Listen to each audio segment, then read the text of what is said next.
Hi friends, మీరు చూస్తున్నారు arrow Motors. Friends, ఇది యమహా MT-15 అనమాట. చూడండి ఫ్రెండ్స్, దీనికి చైన్ స్ప్రాడ్ వేసాం కొత్తవి. చూడండి పనులు ఎలా అరిపోయినాయి. చిన్న స్ప్రాడ్ మొత్తము అలా పెద్ద స్ప్రాడ్ అరిపోయింది అనమాట. దీని అడ్జస్ట్మెంట్ కూడా పూర్తి అయిపోయింది అనమాట. దీనికి చూడండి ఫ్రెండ్స్, మొత్తం కొత్త స్ప్రాడ్లు వేసాను అనమాట. దీనికి చూడండి, ఫస్ట్ చిన్న స్ప్రాడ్ చేంజ్ చేసుకుందాం. ఫస్ట్ ఏంటంటే మళ్ళీ దానికి గుర్తు అవసరం ఉండదు అనమాట. మొత్తం దీని ఫ్రెండ్స్ చైన్ లాక్ రాదనమాట. దీనికి కంపల్సరీ సస్పెన్షన్ అనేది సింగారం అనేది కంపల్సరీ ఉప్పాల్సిండేది. దీనికి అయితే ఆప్షన్ లేదు ఫ్రెండ్స్. దీనికి ఇప్పుడు వచ్చే బైక్ చాలా వరకు 150cc దాటిన బైక్లన్నీ చైన్లకు అయితే కంపెనీ వాడు ఇవ్వడం లేదనమాట. దానికోసం మనం మొత్తం సస్పెన్షన్ అంతా విప్పాల్సిందే ఫ్రెండ్స్. మనము చూడండి, యాక్స్ విప్పేసినాం అనమాట. నటు లూజ్ చేసి యాక్స్ విప్పేసినాము. ఈ డిస్క్ బ్రేక్ భద్రం ఫ్రెండ్స్. ఉప్పిన తర్వాత మాత్రం దీని వెనక బ్రేక్ మాత్రం కొట్టద్దండి, ఎందుకంటే మళ్ళీ ప్యాడ్స్ కడుచుకుపోతాయి అనమాట. మళ్ళీ అది అక్కడ ప్రెస్సింగ్ అయిపోయిన తర్వాత మళ్ళీ చాలా ఇబ్బంది పడదాం మనము. దాని మీద పక్కన పెట్టేసాను నిదానంగా నీట్గా. అది చూడండి, మొత్తం వీలు పెట్టినాం. లబ్బర్ చూడండి ఎలా కట్ అయిపోయినాయో, పూర్తి కట్ అయిపోయిన అనమాట. లబ్బర్స్, వీల్ లబ్బర్స్ కూడాను అలా ఇవి కొత్త వేస్తున్నాం ఫ్రెండ్స్ మనము. చూడండి ఒకసారి మొత్తం అనమాట. ఇది సస్పెన్షన్ సెంటర్ బోల్ట్ అనమాట. ఇది షాఫ్ట్. ఇది మొత్తం లూజ్ చేసుకొని మనము మొత్తం విప్పేసుకున్నాం ఫ్రెండ్. కింద పక్క షాక్ ఆఫ్ ది బోల్టాలు కూడా ఉప్పుకోవాలి ఫ్రెండ్స్. దీనికి 2 పట్టీలు ఇస్తారనమాట మనకి, జైంట్ ఇది అనమాట. అవి దానికి అలాగే సింగారంకి చాసీకి 2 అటాచ్మెంట్ అయ్యి దీనికి అట్లే సస్పెన్షన్ మొత్తం ఉప్పేసుకున్న తర్వాత 2 బోల్టాలు ఉప్పేసుకున్నాం ఫ్రెండ్స్ మనము. అలాగే షాక్ ఆఫ్ ది బోల్టా కూడా ఉప్పేసుకున్నాం ఫ్రెండ్స్ మనము. ఉప్పిన తర్వాత నేను చూడండి ఫ్రెండ్స్, ఒకసారి మనము కింద నిదానంగా దింపుకోవాలి ఫ్రెండ్స్. ఒకేసారి ఇవి చూడండి ఒకసారి.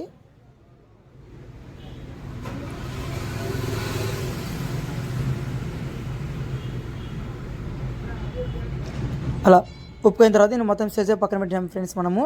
చూడండి మొత్తం 3 ఉప్పేసినాం అనమాట. దీనికి ఇప్పుడు చైన్ లాక్ తీయాలన్నమాట ఫ్రెండ్స్. దీనికి ఇప్పుడు చూడండి మొత్తం చైన్ లాక్ ఇలా తీయాలి ఫ్రెండ్స్. దీనికి లింకు మనం చైన్ లాక్ ఎట్లా లింకు కట్ చేస్తామో అలా లింకు కట్ చేయాలన్నమాట. దీనికి తీసిన తర్వాత మనము చూడండి నీట్గా వచ్చేసింది మనకి.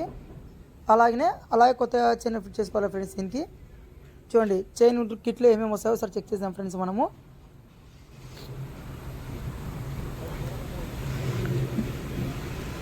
చూడండి చిన్న స్ప్రాకెట్ అలాగే పెద్ద స్ప్రాకెట్ వచ్చేసింది అనమాట మనకి.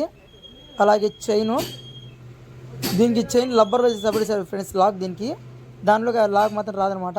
చూడండి దీనికి 4 లబ్బర్లు అలాగే లాకు, దానికి వాచర్ ఇది లాక్ కూడా ఇస్తారనమాట దానికి.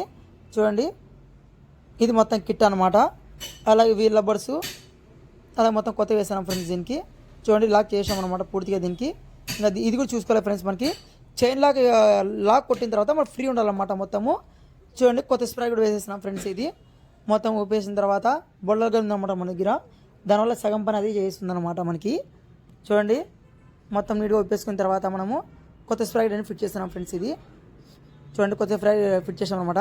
ఫిట్టింగ్ చేసేటప్పుడు కరెక్ట్ ఆపోజిట్ టైట్ చేసుకోవాలి ఫ్రెండ్స్. ఇది మనము రౌండ్ ఆఫ్ టైట్ చేసుకోకుండా మనము ఆపోజిట్ టైట్ చేసుకుంటే కనుక మనకి కరెక్ట్గా కూర్చుంటుంది ఫ్రెండ్స్ మనకి స్ప్రాకెట్ కూడాను. చూడండి అలాగే దీనికి సస్పెన్షన్ మొత్తం గ్రీస్ పెట్టుకోవాలి ఫ్రెండ్స్. దీనికి నిదానంగా, ఎందుకంటే మళ్ళీ ఉప్పం కాబట్టి మనము ఒకేసారి కంప్లీట్గా దాని బుష్లకి అంతా నీట్గా గ్రీస్ పెట్టుకున్న తర్వాత మనము దాన్ని ఫిట్ చేసుకోవాలి ఫ్రెండ్స్ ఒకేసారి మనము. చూడండి అలాగే షాక్ అబ్జర్ కూడా మనము గ్రీసింగ్ పెట్టేస్తున్నాము. మనమడి ఉప్పం కదా మనము, ఎప్పుడో మళ్ళీ చేసి పెట్టు మళ్ళీ 1 ఇయర్కు ఎప్పుడో మనం ఉప్పేది. దానివల్ల ఎప్పుడో గ్రీసింగ్ పెట్టుకుంటే కనుక మన యాక్షన్ కూడా బాగుంటుంది ఫ్రెండ్స్ సస్పెన్షన్. అలాగే దాని యాక్సిల్ కూడా మొత్తం నీట్గా గ్రీసింగ్ ఫిట్ చేసుకోవాలి ఫ్రెండ్స్ దానికి ఒకేసారి కాబట్టి. చూడండి మొత్తం తగ్గించేస్తాం అనమాట మనము. యాక్సిల్ ఫిట్టింగ్ కూడా అయిపోయిందనమాట. చూడండి అలాగే స్ప్రాకెట్ చిన్నది వేసాము. అలాగే దాని లాకు మొత్తం వేసాం ఫ్రెండ్స్. అలాగే కొత్త వీల్ లబ్బర్లు వేసేసాం అనమాట. దీనికి కంపల్సరీ స్ప్రాకెట్ వేస్తే కనుక కంపల్సరీ కొత్త వీల్ లబ్బర్ వేసుకోండి ఫ్రెండ్స్. చైన్ కిట్ మర్చేటప్పుడు ల్యాండ్ కనుక మళ్ళీ షేక్ వచ్చి మళ్ళీ తొందరగా వెళ్ళిపోతాయి ఫ్రెండ్స్. దీనికి మెకానిక్ అప్పుడు చెప్తాడనమాట, వీల్ లబ్బర్ షేక్ ఉండాలి అడిగితే కనుక అప్పుడు మనం తెచ్చేస్తే చాలు ఫ్రెండ్స్. మీరు చూడండి మొత్తం ఇలా ఫిట్ చేసుకున్న తర్వాత మనము మొత్తం యాక్స్ కరెక్ట్ అనమాట ముందుగా సెట్ చేసుకోండి ఫ్రెండ్స్. ఇది అలాగే డిస్ప్లే చాలా ఇంపార్టెంట్ అనమాట. డిస్క్ బ్రేక్ది ఫస్ట్ ఇలా తలిగి చేసిన తర్వాత వీల్ ఫిట్ చేసుకోండి అనమాట. ఆ లాక్ కరెక్ట్ దాంట్లో కూర్చోవాలి ఫ్రెండ్స్. ఇది లేకపోతే కనుక మనకి సతాయిస్తుంది ఫ్రెండ్స్. ఇది లేకపోతే చూడండి బుష్ ఇవన్నీ మర్చిపోకూడదు ఫ్రెండ్స్. మనము ఉప్పేటప్పుడే బాగా నీట్గా చెక్ చేసుకుంటే కనుక మనకి ఇబ్బంది ఉండదు ఫ్రెండ్స్. చూడండి మొత్తం స్మూత్ అయిపోయింది అనమాట. ఇప్పుడు మనకి మొత్తం కొత్త స్ప్రాకెట్ అయిపోయినాము. దీనికి లైట్గా కొత్త ఆయిల్ వేస్తాం అనమాట మనము. చూడండి మొత్తం ఫిట్టింగ్ అయిపోయింది ఫ్రెండ్స్ మన బండి. ఇది మన వీడియో నచ్చితే please share, like, subscribe friends.